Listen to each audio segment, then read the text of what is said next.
you're an agency owner or service provider and you're looking to access business credit to invest and scale your ads or hire employees or invest into better systems or just grow the business in general, there is a system that can generate high limit approvals. Okay. And it contains 7 core aspects that ensures that your funding is predictable and it's simple. Okay. Today's video, the title is called the 250K plus business funding blueprint. It's going to be a step-by-step guide. Okay. Now, if you guys don't know me already, my name is Daniel Dixon Jr. and I help agency owners and service providers access the working capital so that you can finally scale your business with confidence without going through all these loopholes and jumping through hoops and arms. Just access some funding that you can finally scale and take your business to the next level. Okay. And this is the first time that you're watching me. If you're new, okay, first off, go and click the subscribe button below so you get notified whenever I post and you get notified when I'm dropping these gems for y'all. And let's go. Let's talk about today's video. This is a system that I've installed for myself and that we do for our clients as well. Okay. And once you install the system to your business, okay, you'll be able to effortlessly access capital with great terms and rates at your convenience without wasting hours and jumping through all these hoops and harms. Okay. We don't have time to do that. Now, here's the caveat.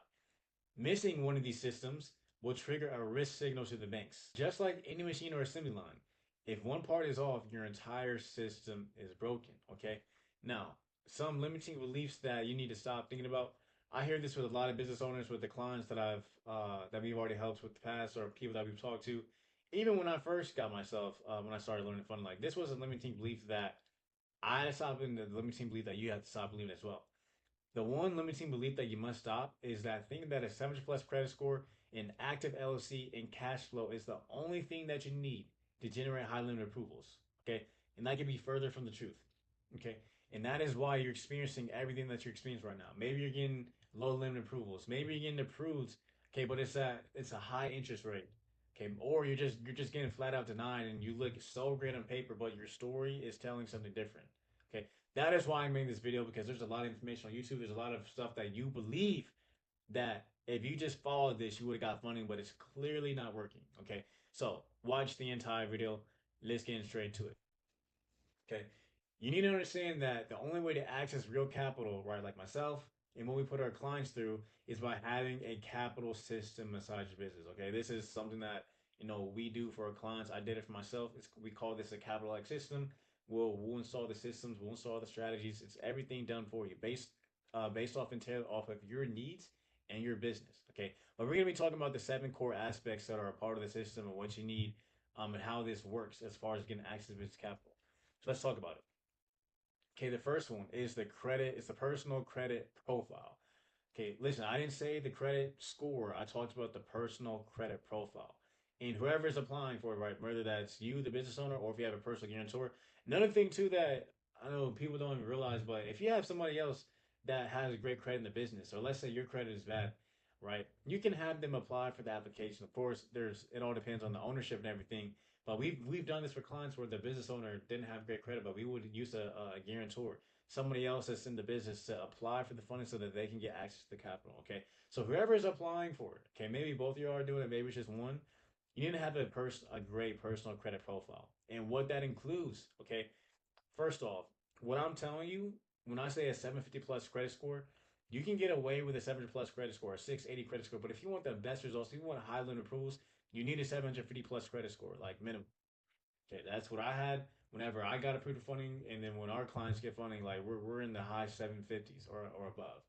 Okay, so you need a 750 plus credit score. Next, no derogatory marks, right? No late payments, no charge offs, definitely no collections, no bankruptcies, no repossessions, none of that stuff. You want 100% payment history and no derogatory items. Now, in some cases, okay, you can access capital with maybe one or two late payments and maybe one or two collections.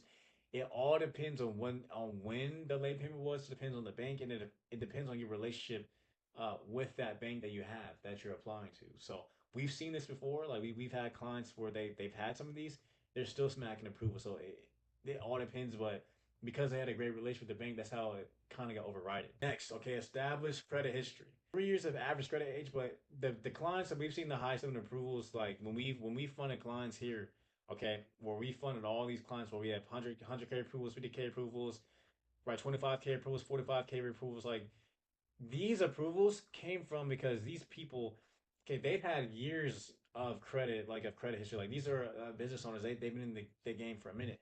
So because they've had 5+ years of credit age, that's the reason why they were able to access the high limit funding. It was pretty simple for them. Okay, they had a lot of age with a variety of accounts, right? With loans, credit cards. We've even seen clients like we've seen with clients that they even have mortgages that are like almost paid off. Like those things, just showing different accounts, and just showing that you can handle a lot of debt that is almost paid off or fully paid off, right? But just hide that you're making on time payments over an extended period of time. You're just showing green flags to the banks. Okay, that's exactly what they want to see. Next, the next thing is going to be called comparable credit. What comparable credit is? Okay, basically when we talk about revolving your credit cards, showing that your credit limits, okay, are they're high, right? At least a 10K, a $10,000 plus per credit card. So what comparable credit is when a bank is looking at your profile, they're looking like, okay, if this client or this person is asking us for $50,000, they want to see that you have at least high limits on the personal credit side because they want to compare what you have in the personal and determine what you're going to get on the business. Okay, and the stuff I'm talking about, like I said, unless you're making 4 million in funding, a lot of this is going to be personally guaranteed. You're not going to get really any type of EIN funding unless, like I said, you're making at least 4 million, revenue per year in business. But this is going to be personally guaranteed, and what they're going to be looking at, they're definitely looking at the personal credit. They want to see, okay, what limits does this business owner have on the personal side before we give anything on the business side. Just keep that in mind. Okay, one card needs to be at least 10K, but they want to see 20K plus total across all of the credit cards. Okay, next, they want to see at least 10 to 20% usage on every single credit card. Now, what most people get this confused is they'll have like 3 or 4 credit cards at 10%, and then 2 credit cards like let's say 70. Even though the average age is pretty low, but because those two were at 90, now that's throwing a risk signal to the banks. Every single credit card that you have needs to be between 10 to 20%. What's actually funny was we had a client not too long ago. We actually got denied because when we paid down all the cards down to 0%, we let it sit. One of the reasons for denials was that they had too much available credit, meaning there was just like no credit ever being used. And when you're applying for these banks and they're seeing like, okay, this person's not using credit, why should we give this person credit? They're not even using the credit with any other bank. So that goes into detail with the comparable credit. Okay, so that was a weird way that we got denied, but we ended up getting that fixed and everything. Okay. Next, no recent accounts within the past 3 to 6 months. So if you're constantly applying for new accounts, right, you're just like you look over leveraged. Okay, what banks do is they want to mitigate the risk. If you've taken on all this debt, you have to realize, okay, this let's say this person got 3 accounts, 3 personal accounts, they were like 70,000, whatever, and then you're asking for like another 70,000, but it's just like you got that 70,000 within the last month. If you default, you got to think about it. That 70,000 that you have to pay is going to go towards the other bank, and the bank that you're trying to get funding for, they're kind of like second position. Even though this isn't no like UCC filing, but like they're technically going to be taking second position because they got the banks that you previously just got funding with. They were there first, and now it's just like, okay, well, if they were default, then who's going to get their money first? Probably other people. So when you're applying for way too many accounts recently, that can definitely not qualify you for getting funding.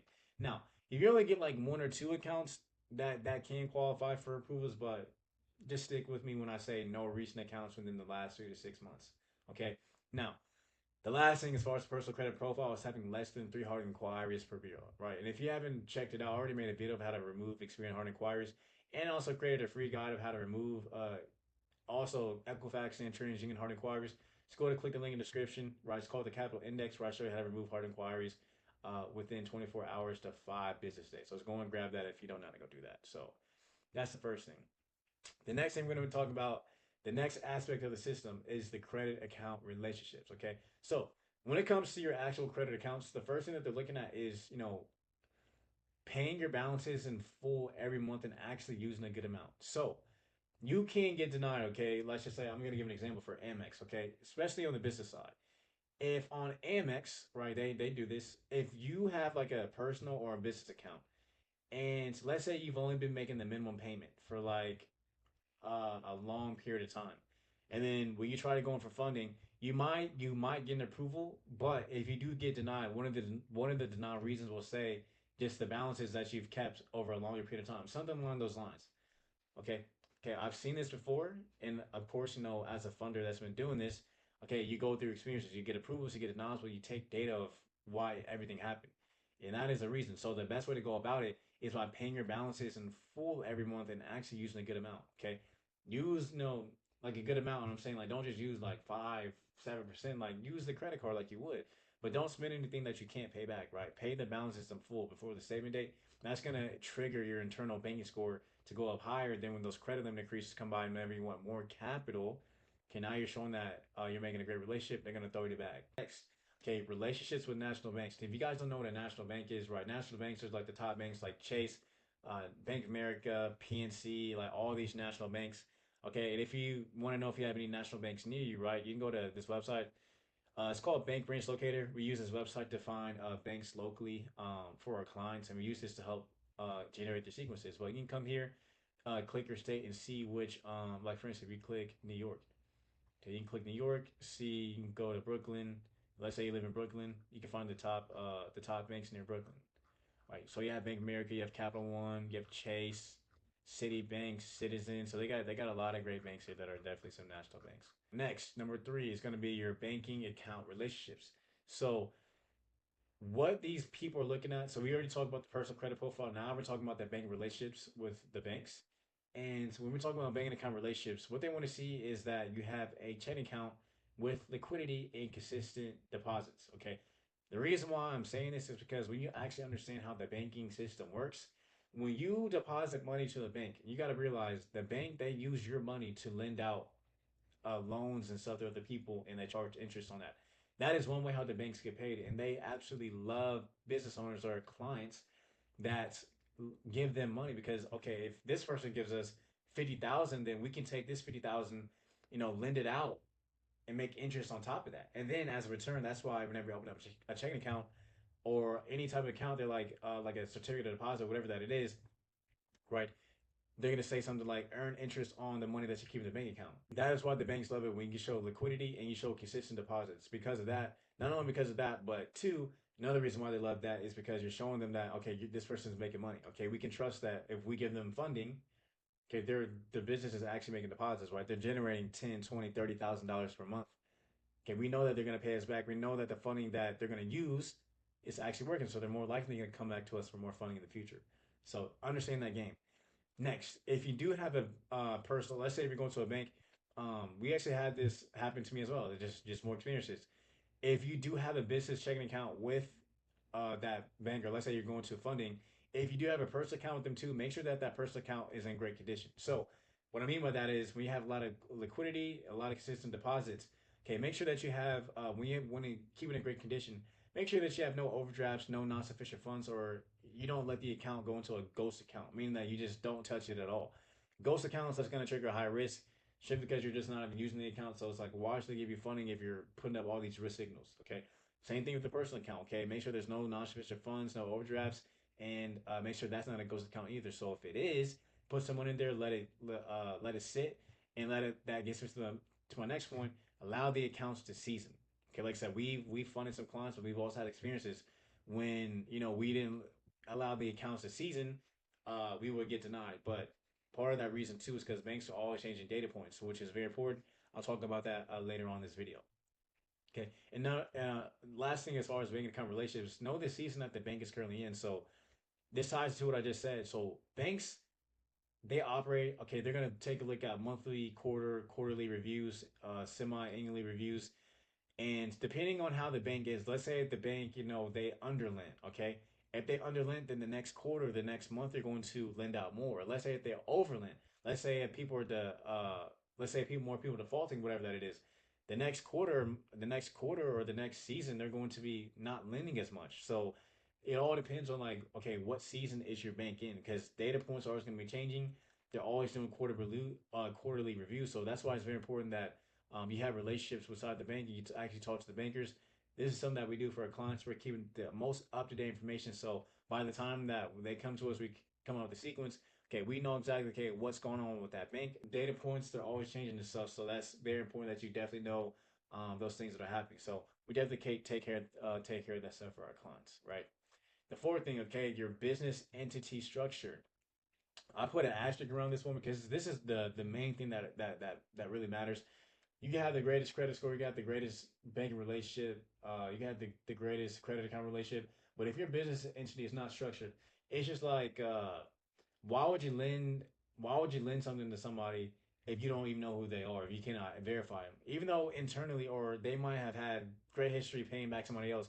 If you don't know them, if you don't can't verify who they are, you're not even getting money to them. It's the same thing how the banks view your business, right? So right. When you have the business infrastructure, like make sure that it's active with the articles of the organization. And if you have an operating agreement, you should have an operating agreement. If not, definitely go get one. And make sure that you have any licenses that your industry requires. Okay, and especially having the operating agreement for opening up the accounts. And if you want higher funding or the argument action for financials, make sure that you have all those things in check. Next, we just talked about this having a business bank account. The next one, so this one is very important too, is that you are filed in the state that you live. That's going to make it so much more easier whenever you have a LLC where you currently live at. And I know some people like you trying to create it in private states and all this stuff or in a different state. If you're going to do that, make sure that you form a foreign entity because we've had some instances in the past where, um, like I said, we've had clients where we couldn't get funding, and this is one of my mistakes when I first got into the funding industry, just trying to get funding, but is way more challenging, way more difficult, a lot more loopholes if you don't have a foreign entity if you're not filed in the state that you live in. So just keep that in mind. Next, another thing that's important is having a low being in a low risk industry. You can have the greatest credit score, the every business structure on point, literally everything. But if your business is not in a preferred industry that they want to lend to, okay, your application may not ever touch the underwriter's desk. Like it's just gonna be skipped over. Okay, you're gonna continue getting skipped over if you're not in a low risk industry and if you don't structure your business properly. Again, you could have everything correct, but if you don't have a low risk industry or an industry where the banks prefer to lend to, you do everything right, you're still not gonna get the funding. Okay, next, this is important too. Make sure that your address is valid and is congruent to the business that you're in. So when I say the address is valid, what I mean by is it's not a USPS a UPS address. It's not a postal mailbox, or it's not a PO, or it's not a PO box. All these things are going to trigger red flags because let's say if you're a business that is not a home business, right? You actually have a physical location, but you're using let's say you go a virtual office address of like iPostal or Regas or something, and they see that your address is a USPS address or it's a PO box. Why would they lend you any money? Because you're just throwing incongruency in the business. Okay, and we see this a lot. So why should I give you funding if your address is not congruent to what type of business that you actually do? Okay, that is what I mean by that. All right. Next, I put this in asterisk two is having consistent data. So the reason why I said state, government, bank, bureau, and local levels because you want to have make sure that your data is consistent with the industry, the NAICS code, the name, the business address, everything is congruent. And you can receive denials because you're not congruent with everything, right? And we talk about the state level. I'm talking about the Secretary of State. So make sure that your articles, make sure that everything in the articles is correctly. If you had to update ownership, make sure that you update the operating agreement. Like make sure that everything is updated. Okay, with the state level, with the government level, we're talking about the IRS. Make sure that everything is updated with the banks. Everything is updated with the bureaus. That's the bureau level. So with Dun and Bradstreet, Experian, Equifax Business, and the secondary bureaus, right? We can talk about LexisNexis. We can talk about a lot of these other people that have data about you. So this is something that we do for our clients too. Is that we make sure that every level, and of course like the local level too. This is local, tax people or anything.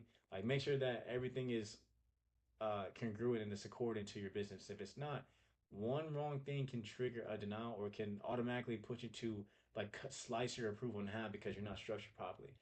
Greatest credit score, but because you don't have these things, your approvals can be sliced in half because of that stuff. Okay, we don't want that. Next, having of course some business credit established. Uh, what's next after that? Having resolved, merchant cash advances. So if you have like a merchant cash advance, right? A lot of the times, if you have a merchant cash advance, you're trying to get more funding. Same thing as like not the same thing, but kind of like UCC filings, where like if you have merchant cash advance, it's like a lot of these people already have first positions on you. So why would other banks want to lend you money whenever the funding's gonna go somewhere else or your cash flow is gonna go somewhere else? Okay, so make sure that if you have MCAs, make sure that's resolved. If you do have UCC filings, definitely resolve those as well. And then lastly, make sure that you have no delinquencies or no derogatories on your profile. Okay, next, Okay, number five is called the capital allocation plan. So after the, like I said, the first few things, right? The credit, the personal credit profile, the credit account relationship, the banking relationship. Then we talk about business structure. The fifth thing is the capital allocation plan. So knowing you know exactly where the capital is going, and you've already mapped out your ROI. Okay, this is important because when or if you decide to work with us, and you can't tell us exactly where the capital is going, when we send you to our bankers, okay, and I'm telling you, these bankers, they are trained to know if there's any BS. They can sniff incongruency and they can sniff confusion just like that. Okay. When you walk into the banks, knowing that you have to be confident, like when I got funding, I walked into the banks and branch and talked to the BRMs to get the funding. If you can't map up exactly, where the funding is going, what you need the funding for, if it doesn't make sense or it's incongruent, the bankers are going to sniff that automatically. They're gonna flag your application. Okay, so that's what I'm saying. Like if you're looking for access to high limit capital, it's like okay, we're gonna do our part, but you got to do your part too. Know exactly where the capital is going and be confident and have conviction of where the capital is going. Because when you talk to these bankers, they're gonna sniff out incongruency and sniff out confusion, especially if you get in front of the people that are really good. Easily, they're gonna sniff that stuff out. So that's number five. Okay, number six. Let's talk about number six. I mean, you have one more after this. Number six is the strategic capital sequence.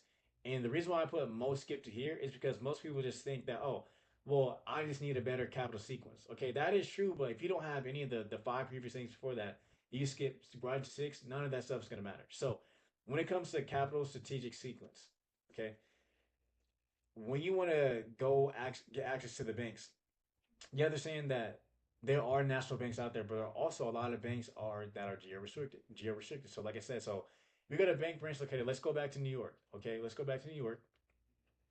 And if I put in, let's say just put in Brooklyn. All right, one bank that is geo restricted. And I know this. Okay, Citizens. Citizens is geo restricted. They're only in a certain amount of states. I believe it's 13. I'd have to check. You can check my facts about that, but Citizens is only in about 13 states in the United States. It may be less than that.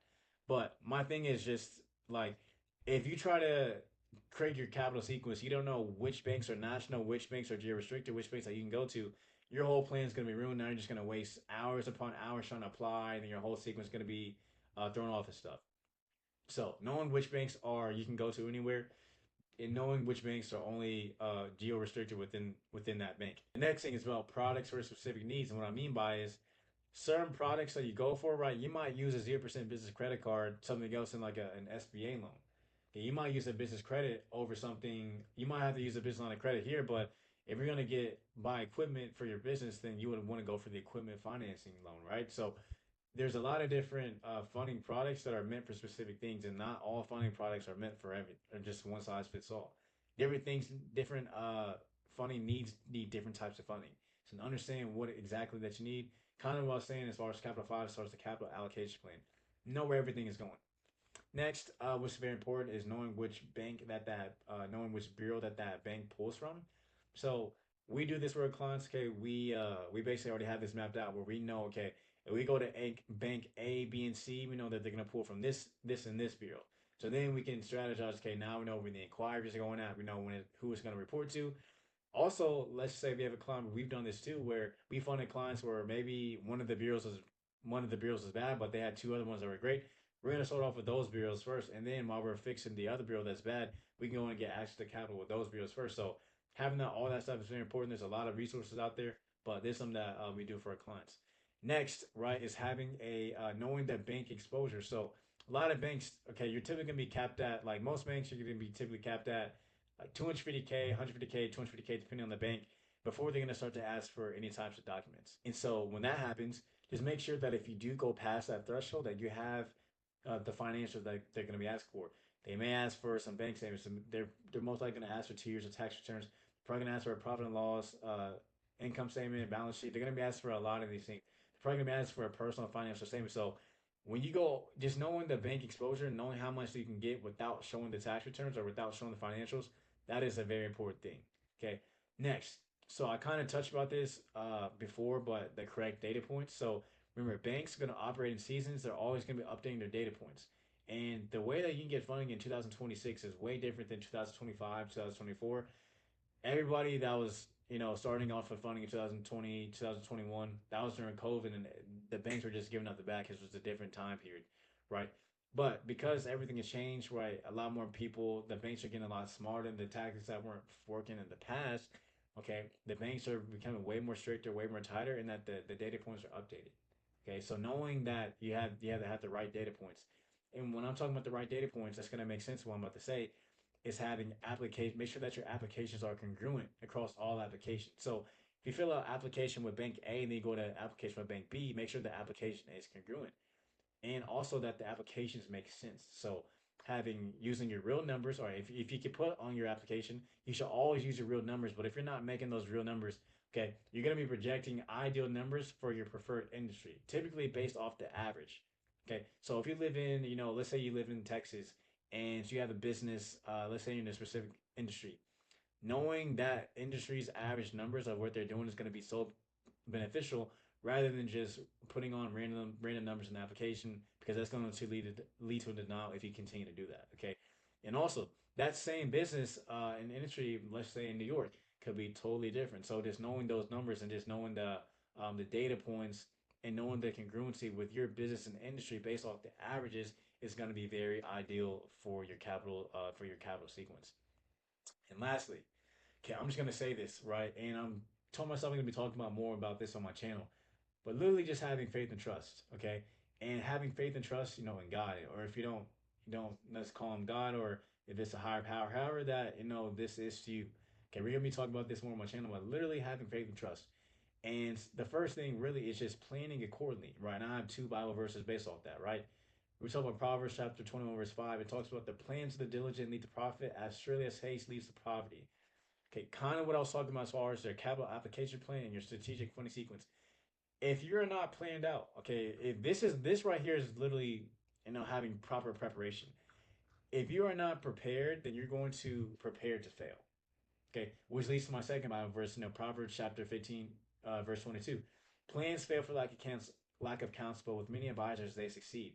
So you can try doing this on your own, but if you don't know exactly what you're doing, right? And I know a lot of y'all, right? If you've been denied, you probably skip to this one right here, just thinking that, okay, let me just go do the sequences without and skipping all this stuff.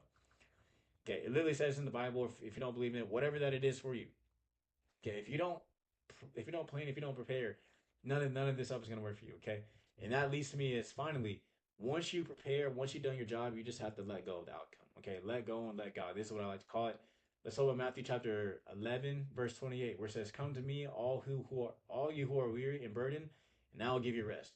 So essentially, what this is saying is this: you do everything right. Okay, you take care of the personal credit profile, you take care of the credit account relationships, you take care of the banking account relationships, the business entity structure, the capital allocation plan, and the strategic capital sequence. When it comes down to number seven, you should only be able to get access to high limit funding. This is literally everything that the banks are looking for. Okay, now there is more stuff to it as far as like how to actually do it. This is something that we do for our clients. Okay, because we do that for our clients, that's how they're seeing high limit results. And to really recap everything of why this works, okay, systems are going to create results while chaos is going to create denials. And I'm going to say this again: systems are going to create results, and chaos is going to create denials. Okay, now this is the end of the video. So, like I said, if you like this, give it a like, and if you want to see more content, you want to get notified when I drop these gems, go and hit the subscribe button too. We appreciate all the support. Like I said at the end of the video, if you want our help to install these systems into your business so that you can access the high limit capital, whether that's a quarter three, quarter four project, or just investing it to scale your ads, whatever that it is that you know that you need access to capital, I want you to click that link in the description to book a call with us. Someone will reach out to you. We'll take a look at everything, and if we feel like we can actually help you, and we think that we're gonna be a good fit, we'll help you get to the next level and scale confidently, with ease. So with that being said, like I said, go and hit the like button. Go and hit the subscribe button too, so you get notified on our post and get notified when I'm dropping the gems. That being said, I'll see y'all in the next video.